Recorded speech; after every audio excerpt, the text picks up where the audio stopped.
জাতীয় নাগরিক কমিটি ও বৈষম্য বিরোধী ছাত্র আন্দোলনের উদ্যোগে আত্মপ্রকাশ করতে যাওয়া নতুন রাজনৈতিক দলের নাম চূড়ান্ত হয়েছে। নতুন এই দলের নাম ঠিক করা হয়েছে জাতীয় নাগরিক পার্টি। বৃহস্পতিবার দলীয় সূত্রে এ তথ্য জানা গেছে।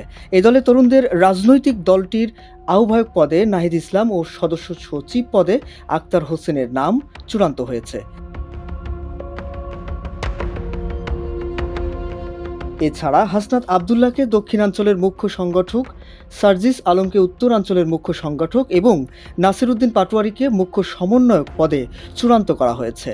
রাজধানীর বাংলা মোটরে জাতীয় নাগরিক কমিটির কেন্দ্রীয় কার্যালয়ে জাতীয় নাগরিক কমিটি ও বৈষম্য বিরোধী ছাত্র আন্দোলনের যৌথ বৈঠক হয়। সেখানে এসব সিদ্ধান্ত চূড়ান্ত হয়।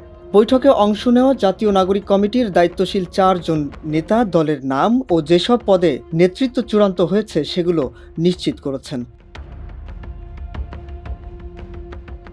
বৈঠক সূত্র জানিয়েছে, জ্যেষ্ঠ যুগ্ম আহ্বায়ক ও জ্যেষ্ঠ যুগ্ম সদস্য সচিব পদে একাধিক প্রার্থী থাকায় এসব পদে নেতৃত্ব এখনও চূড়ান্ত হয়নি।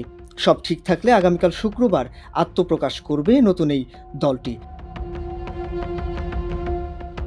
রাজধানীর মানিক মিয়া অ্যাভিনিউয়ে নতুন এই দলের আত্মপ্রকাশ অনুষ্ঠিত হবে। সেখানে দলের শীর্ষ পদে মনোনীতদের নাম ঘোষণা করা হবে। নববার্তা 24, ঢাকা।